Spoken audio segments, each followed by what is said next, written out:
Rosa. You are watching the #1 podcast in the whole entire YouTube wrestling community, and I'm one of your hosts, Juanzo. And I'm your other host, Jean-Paul Leek. And together we are Lootcrate. And family, we have the Go Home show for AEW All Out. So we're going to be talking about AEW Dynamite, and for what it was, I think it was pretty decent. You know, it wasn't like a great go-home show. AEW has tried, like the other times before, pay-per-views have been really good shows. I think this one is kind of like not too great. I wasn't too excited to thrill. Maybe because we've been watching so much wrestling, Jean-Paul. Maybe that's what it is. But, I'm excited for All Out, though. It's going to be a good pay-per-view. There's going to be great matches. We had Rosa today, so that was really good. And we have a little bit John Moxley and MJF. We got Le Champion, so it was pretty decent. I'm not saying, oh my god, it was blowing away, but I think it was pretty decent. So, Jean-Paul, what do you think? Yeah, I'm excited for All Out. AEW, despite our criticisms, most weeks, usually the pay-per-views always deliver. They're usually good. I'm excited for it. Now, you mentioned Thunder Rosa. I saw a tweet that she was signed. Like, they said, just signed Thunder Rosa will be going again. So, I don't know what that means. Maybe they're collaborating with, NWA. Maybe they bought NWA and Billy Corgan and them are going to have a working relationship. Who knows? But, this go-home show, it did some things good, and then other things, it's like, I think one of the things that Jericho said, he's feuding with Orange Cassidy for 14 weeks. I'm like, is that how long I've been seeing this shit? I think 14 weeks? I think it is. So some of the stuff, it's like... Very quick, before we start, I like to ask you the no anesthesia questions. A lot of people are saying that there's a very big chance, huge chance that NXT will be moved to Tuesdays. So the Wednesday Night Wars will be over because the ratings that they're getting on Tuesday are really good. So they've been thinking about that move before. Yeah, and I'll answer you that with one thing I saw some fans say online, and I agree. They say, man, it's really nice that I get to watch both shows live. Yes. You can watch NXT Tuesday. You can watch. Yep, check out our review of the Super Tuesday show. But people said they like this, where they can watch NXT on Tuesday. It's legit. And Wednesday, they can watch AEW because some people flip back and forth. We with our schedule for doing the reviews, we watch one and watch the other. But some people flip back and forth. They don't like that, but now they like this. So I'm for it. We can't watch Impact, so that kind of blows. But that sucks. And this is worth mentioning that we have a brand new Impact World Heavyweight Champion, and that's Eric Young. So it was actually a pretty good show, Jean Paul. I really enjoyed it. That's what is back.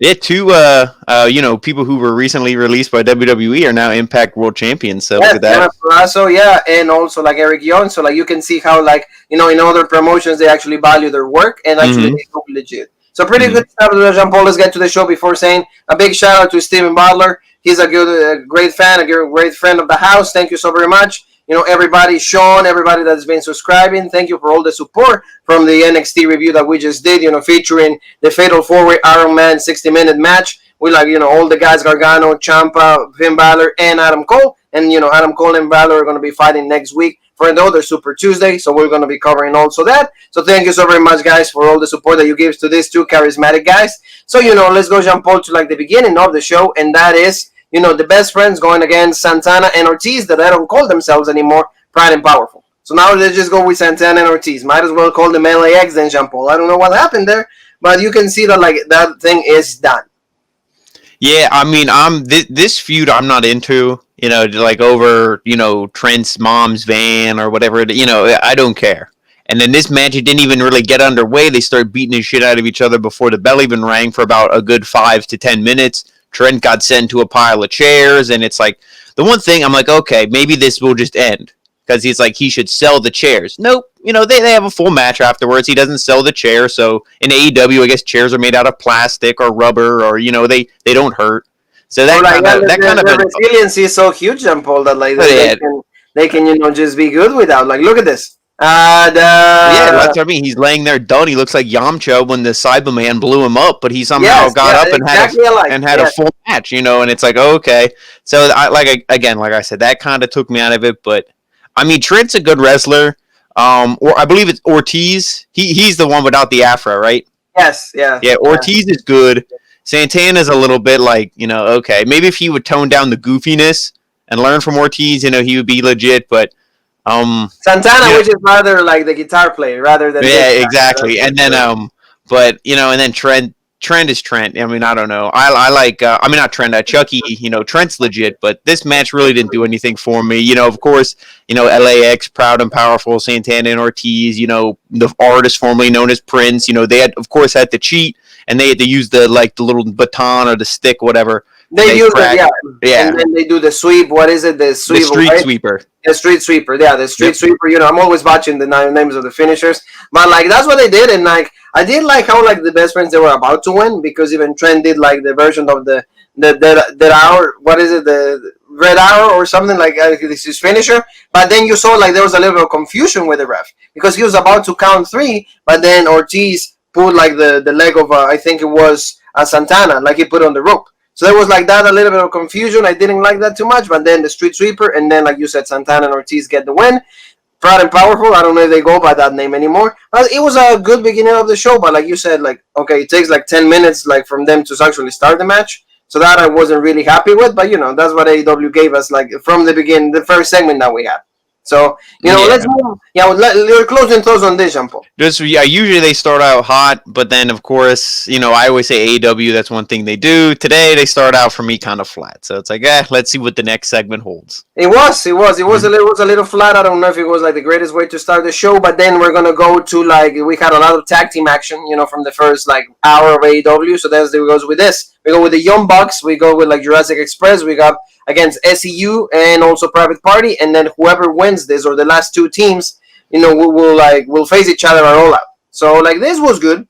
I really like this, but once again, Private Party never wins a match. SEU they were the tag team champions, but I don't think that they're gonna push them anymore. So the team that they're gonna try to push from now on is gonna be the Jurassic Express and also the Young Bucks, because they're the Young Bucks, right, Jean Paul? Oh, yeah. I mean, this was one of those where it was obvious, because they said, the winners will face each other at All Out. But it's 2 baby. I mean, I guess technically 4 baby face teams, are in this match. So there's no real, it's okay. But to me, the Young Bucks, the way that they act and portray themselves on TV, it's they're baby faces, but they almost act like heels. So I don't know, but I mean, of course they were going to win. The Bucks aren't going to be off a pay-per-view. That's obvious. But, this match wasn't bad because I think, not I think, SCU is legit. They're good. Sure. They can actually wrestle. But Private Party is, they're the ones who I was going to say, I think that, if they keep learning from these guys like Kazarian, Christopher Daniels, they can be a legit team. But if they, keep hanging around with the Young Bucks, it's just going to be flippy spots, this and that. So I don't know, but this wasn't bad. Luchasaurus, I'm still I was hot on him. You're still remembering a Hey Mom. Yeah. That, and I'm that takes me out of it. Caught up onto that, Jean Paul. Yeah. Yeah, but Jungle, so you can remember the whole match, right? Exactly. Yep.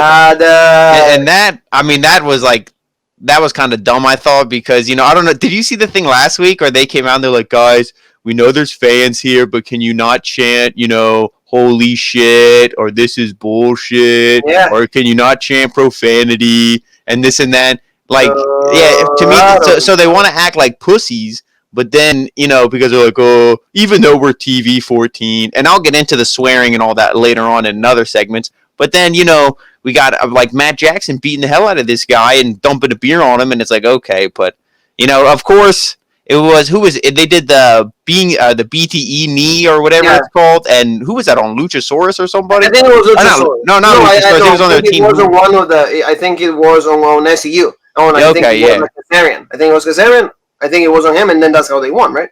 Yeah. So it was, like I said, they weren't gonna win, but yeah, of course. So the Bucks win. We'll see them versus. The Jurassic Express, and they'll probably win their match, and then that will set up when FTR wins, the tag team belts, and they'll be like, oh, well, we beat, the Jurassic Express, so now we're the number 1 contenders. We should have won that gauntlet match. It was Hangman Page who cost us the match, and blah, blah, blah. Which, if I just want to comment on that quick, they completely screwed up the order of this at that. Last week, they should have kicked Hangman out of the Elite first, and then he should have cost them the match in the gauntlet match. That would have made a lot more sense, but anyway, moving on. No, yeah, that's true. And even in commentary, they were saying, the fact that they haven't been tag team champions yet, but yet they're considered one of the best tag teams in the world. So they were kind of selling that idea, right? That they've never been champions yet. but still in everybody's head and everybody's mind, they're like one of the best tag teams in the world. And talking about really great tag teams in the world, we're going to talk about a little bit of segment that FTR had with like Tully Blanchard. That was legit right there. You know, like they're talking about like, see, are you guys gonna watch Raw Break? And like, yeah, it's legit. You know, we're gonna be watching Raw Break, a All Out review. You know it, and it's like, yeah. And then we're saying that day, the day of All Out, Saturday, is gonna be one of the greatest and most important matches, defining moments in the career of Dash and Wilder. You know, I just say the names of WWE because they're more refreshing in my mind. But they said that that's going to be the defining moment for FTR. And I really like this pairing, you know, Tully Blanchard, you know, a tag team specialist, legend, and here's the one giving it advice, being a mentor for both of them. So it's really cool, and I really think that, like, the FTR are going to win the championships, and now finally are going to be portrayed legit, how, like, they were always supposed to be in WWE and now in AEW. So did you like the segment, Jean-Paul? Oh yeah, it's good. I mean, I'm rocking the FTR T-shirt right now, so I mean, I'm right there. There we go. So I'm excited for these. The Roman Reigns one, but no, never. Yeah, I'm excited for these guys to win. Because there's story. You know, there's all these implications with Hangman Page. We saw Kenny Omega and FTR have a segment later tonight and everything. So this is good. I think they're going to put the belts on them, but I hope they have a decent title reign. Maybe not. It doesn't have to be as long as, you know, Kenny and Hangman, but a decent title reign before they inevitably drop them to the Bucks. Yeah, you're right. And you know, it sucks for like the Lucha Bros. We're gonna see what happened over after that because it was a little bad. That segment was really bad. But we're gonna go to like the fratty boy, one of the fratty boys, and like he's pissed. You know, like we get to see like he hasn't gotten laid in like a long time. It seems because it's Kenny Omega right there. Look, why so pissed? You know, did he miss Raw Break? Did he miss the NXT review? I don't know what happened, but look at this.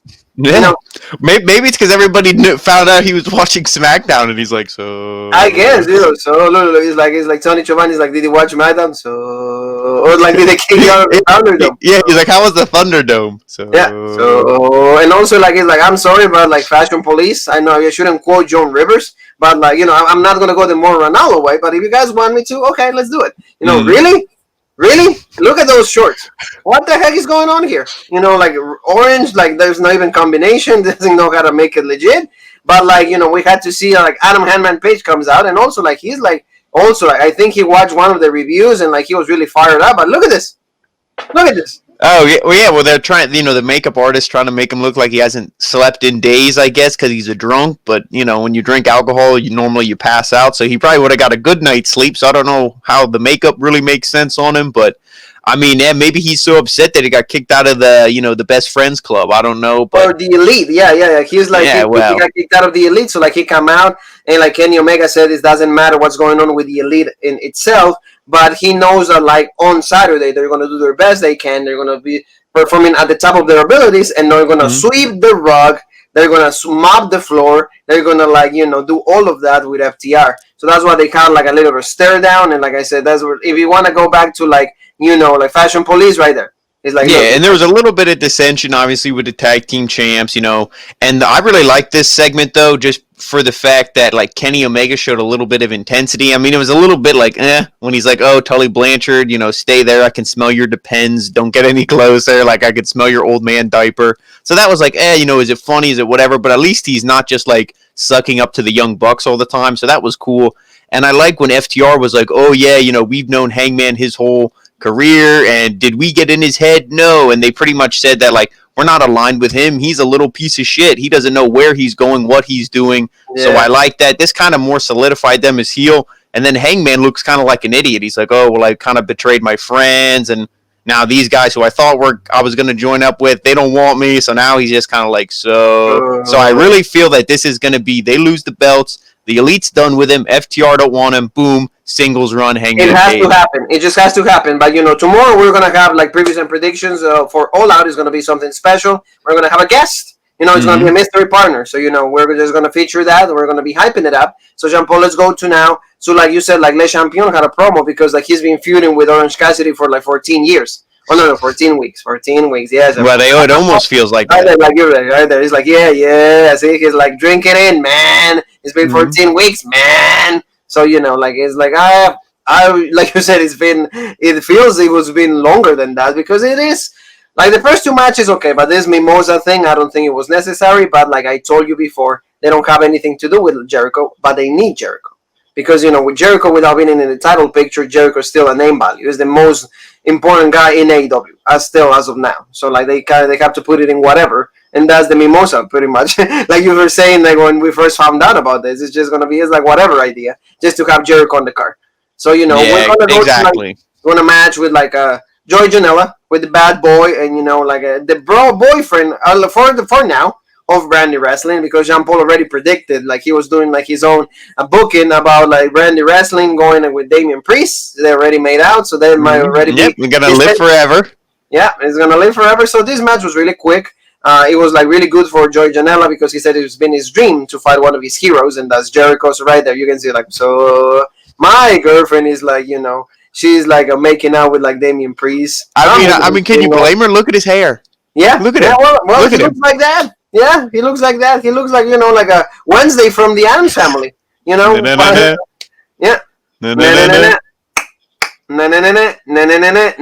Le Champion. Look, like Le Champion also got a shirt from Orange Cassidy. So that was good. And this match, like I said, I enjoyed it a little bit. I like it was quick. The only thing Jean Paul with like the walls of Jericho. Yeah, that was good. So the only thing I enjoyed about it was that it was quick. I mean, I think the segment beforehand when Jake Hager's just sitting there next to Orange Cassidy, like, he's like, so Jericho wants you to be ringside at his match, and I don't even understand why Jericho had the shirt on for Orange Cassidy. Why, like, he's supposed to be a heel, and when he first started in AEW, he was a heel. He called everybody out. They're all bullshit. I'm the best. They wouldn't be here without me. Now he's still a heel, but he's putting all these guys over. So I'm like, I don't, to me, that's not a believable heel. I don't understand this, and this feud needs to be done Saturday. I need to not see these two guys touch for a long while after Saturday. I think Paul that like at least he's doing the right thing, meaning outside of like the story and everything, because he's putting guys over. Like we always said, don't be Hogan, don't put, like just like go put yourself. Oh over. Yeah, but there's a lot of different guys who could get put over. I mean, I'm not saying I hate Orange Cassidy, but he wouldn't be the guy at the top of my list that be putting in programs with Chris Jericho. Yeah, I mean, like I guess they saw future in him, and then I mean, like you said, is the fact that like they prolonged it way too long. The owner likes to dress up as Orange Cassidy for Halloween. I saw, so I think that has a little something to do with it. There you go. And, so his name is Tony, but his name should be Mark. Let me just say that. Or should be Robert. But like you said, Jean Paul, like after that they had a sacrifice. Le Champion was keep beating up Joey Janela, and then Sonny Kiss came out. You sent me a little bit of a funny audio about Sonny Kiss, but we're not gonna mention that here. But they were like beating Janela, and also they were beating Sonny Kiss, and also like Le Champion kept talking, but then they went down because Orange Cassidy started attacking both of them, and then Orange Cassidy had a little bit of the bubbly, so that was cool. I really like that. See right there, a little bit of the bubbly. Right there, Jean Paul also bought like 3 cases of it. No, he didn't buy any of them. But like Orange Cassidy pour himself over, and like there, right there. All a little bit of the bubbly, so like that's how like they keep like hyping the Mimosa match. So for what it was, whatever. Like I mean, they have to hype every single one of the matches, like we said. So we'll see where that goes. If Orange Cassidy wins, I think that like it has more of a sense, just because what you just said. He's trying to put guys over. Is it the right way to do this? I don't know, but we'll see where they go with this, right, Jean Paul? Exactly. So now let's go to like this was to me the worst segment of the night. This was the worst segment on the night. It's like it was featuring the Battle Royal members. I don't know why they had all of this. It didn't make what sense whatsoever. They had 2 segments with 1 commercial break in the middle. So I don't understand what was this about. For this we gotta bring our guy, right? We gotta bring. Let's see it. Who would do that? Who could possibly do that? Who's Yeah, exactly. Who? Tony, Mark, Robert Stone Khan. He's the one.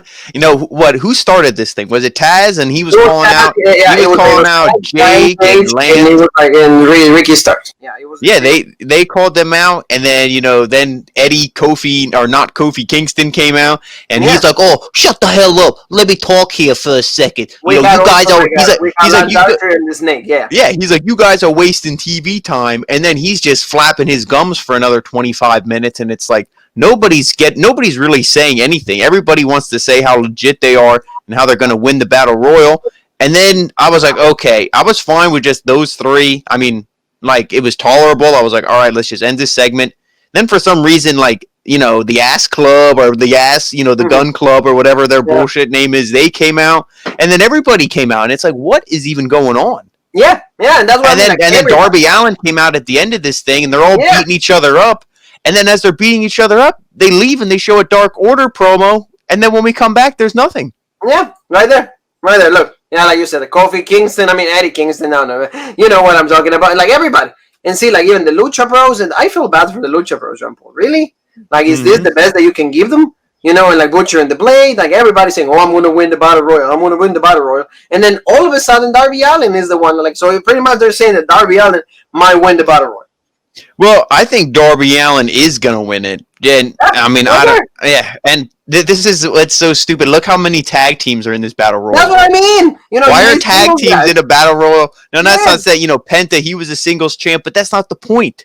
He's not being pushed as a singles guy. Yeah, it's not right now. So, like, it doesn't make any sense. So, this was, to me, like, the worst. And like you said, then we go to a promo by the Dark Order, like Brody Lee, because they're going to have a match with, like, Dustin Rhodes. They're going to have a match with Mark Cardona, with QT Marshall. So, they will have a little bit of that. But it didn't make any sense whatsoever. Yeah, and the one thing, I do like the promo that, when they went through all that, and I like, when Matt Cardona, his line, he's like, dude, he's like, oh, you have a chip on your shoulder, but you have something to prove, join the fucking club.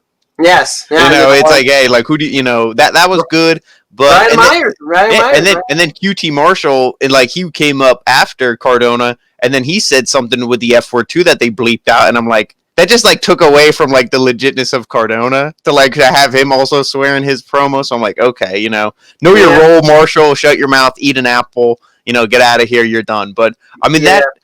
Of course, there has to be an 8-man tag match on an AEW show. There's no way there couldn't be. But, I mean, with Dustin in there, hopefully he's like, guys, let's actually wrestle a little bit. Let's, do something legit.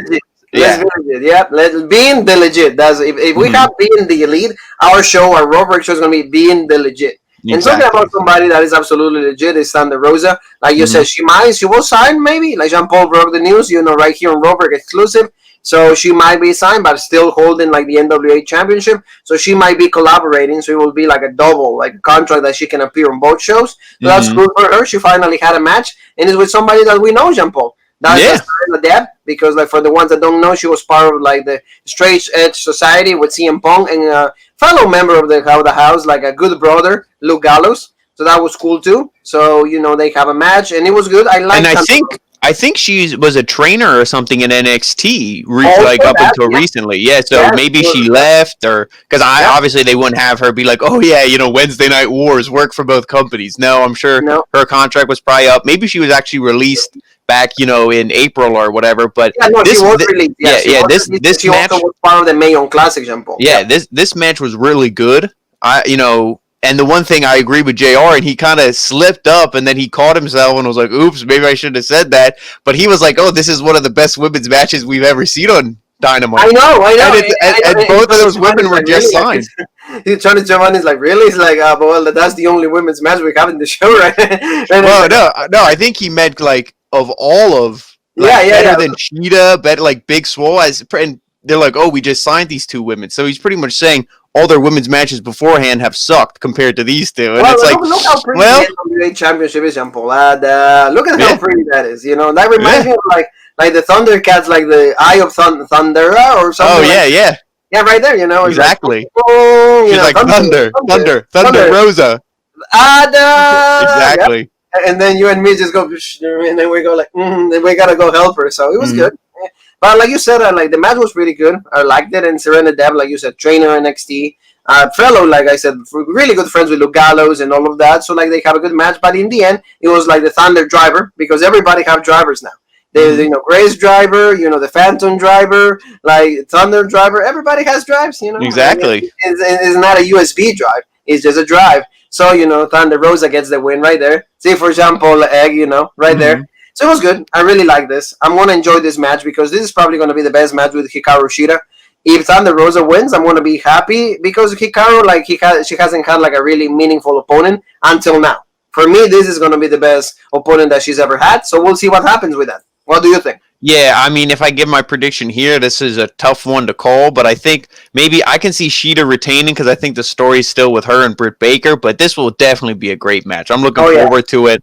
And, I'm excited to see Thunder Rosa. Not that, NWA isn't a big stage, but this is definitely the most exposure she's going to get. So yeah, that's well, good. like you said, NWA was getting there, but thanks to COVID, of course, like all of us have suffered through that, like all the consequences or the like the effects of the situation. So that's why like her momentum was cut a little short. Talking about, like you said, Britt Baker, Jean Paul, like we're gonna deliver pizza for you, Jean Paul, right there for Big Swole, right there, yeah, like I want like pepperoni and sausage is legit, yeah, and then you have the 2 for $5, yeah, that's right, with a soda, 2-liter soda, that's legit, and Big Swole is like, yeah, like he was actually calling Britt Baker trash because she said basura, and that's the translation for that. But then finally, Britt Baker shows out that she's healed, she's completely good now, she's good to go, and she put like right there her like submission log right there at I think she wore a glove because we gotta keep social distancing. Jean Paul, we gotta follow the procedures. So it was good, and I'm looking forward to this. This is going to be the buy-in, I think.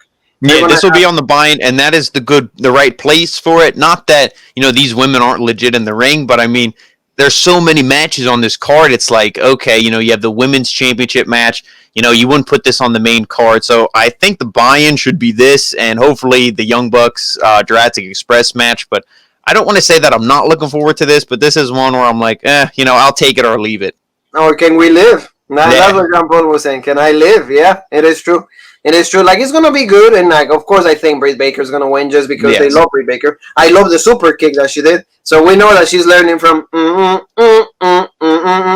So, yeah, she's learning from him. So, like, it was good. So we'll see what happens on there. But, like, most likely Britt Baker will get the win because you already mentioned this. You already said it. See, you're always predicting. That's your stuff. So you said already. The story is Britt Baker against Hikaru Shida. So we'll see what happens with that. So now let's go, Mr. Egg, to a little bit of a promo for Matt Hardy and Sammy Guevara. They had like a stare down because like they're gonna hype their match right there. See, Matt Hardy's like gonna be broken. So they go with like the signs were broken, and then Sammy Guevara was also like with like, oh, the break-in. So it's broken, the break-in, and they're both hyping their match because they're gonna be having like this match at All Out, and that's gonna be like the broken rules match, and it's Hardy against Guevara. Like you said, he cannot be Matt Hardy anymore because it sucks. Nobody gives a fuck.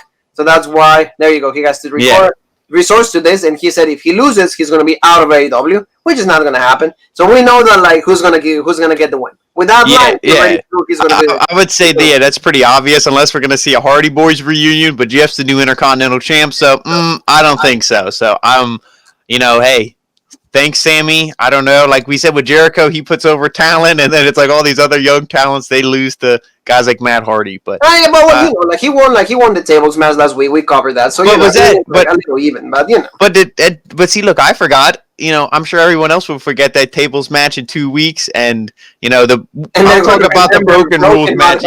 Sammy Guevara. Also, like Matt Hardy revealed, like in an interview, that like they were thinking about doing like a cinematic match for like the feud with Sammy Guevara in his house in North Carolina, but then they made a lot of regulations that they're not supposed to have any equipment and like filming and like people like doing stuff like that. So like they pretty much nixed the idea completely. So that's why Jean Paul this takes us to the main event, and that was like Moxley going against Mark Sterling. So this was pretty quick. We knew, like you said, Sterling is a friend from Cardona, from Brian Myers. So this was going to be absolutely 3 minutes, and that's what it was. It was just like a little bit stalling. He is a wrestler. Like they said, oh yeah, he trained like 12 days for this or something like that. And then John Moxley is 15 years like as a veteran or something. So this was like absolutely quick, right, Jean Paul? It was just more like John Moxley kind of like I've seen and all of that. Yeah, I've seen Mark Sterling wrestle like actual matches. He's pretty good, and but of course they weren't going to have him wrestle a competitive match against a champion. So Moxley I think he got like an eye poking or something, but it's like, Moxley just pretty much beat him up. Like it was done. Even Jim Ross was like, is this Terry Funk out there? Because he was beating the hell out of him. Yeah. And it's like, okay, so you knew, Sterling was done. And obviously, paradigm shift. Oh, he can't use it on Saturday, but he can use it here. 1, 2, 3. But the main thing was obviously afterwards. Wardlow jumps in, clothesline. Moxley. MJF gets in. He's like, give me the ring. He gets the diamond ring. And when Wardlow had him in like the Nelson, I was like, okay, he's going to go to punch him. He's going to duck out of it, and it's going to hit, Wardlow. Moxley stands tall, and it's going to be bullshit. No, they actually did it right and got heat on the heel going into the pay-per-view which is the right thing to do. Now, hopefully, that's not WWE booking, which means Moxley retains. Hopefully MJF walks out, champion. But this was good. Always, like I say, whenever the last segment leaves me with something good, at least when the show goes off the air, I have a good, thought, good taste in my mouth. It's like, okay, this is all right. So that's what this segment was. It was good. And like I said, I'm excited for All Out. The pay-per-views that AEW puts on usually always deliver, even when the shows sometimes don't. It's true. It's true. And, that's pretty much what we had for the show. But like I said, guys, tomorrow we're going to be back with previews and predictions. So that's going to be really good. We're going to be talking about even more in-depth situations about all this show and also like everything that is going to happen on Saturday. So we're looking forward to every single one of you to be with us because we're going to have a mystery partner also. So that's going to be really great. So Jean-Paul, remind everybody where they can find us in the social media world. Please. Well, you can find us on Rope Break on Facebook, the original Rope Break on Instagram, the OG Rope Break on Twitter, and right here for the best podcast in the YouTube wrestling community, the original Rope Break. That's right, Jean-Paul. So thank you so very much, family, for catching this video. Leave your comments. If you like what you see, if you don't like what you see, we take any single thing. So Jean-Paul, you and me have one more thing that is left to say, and that is...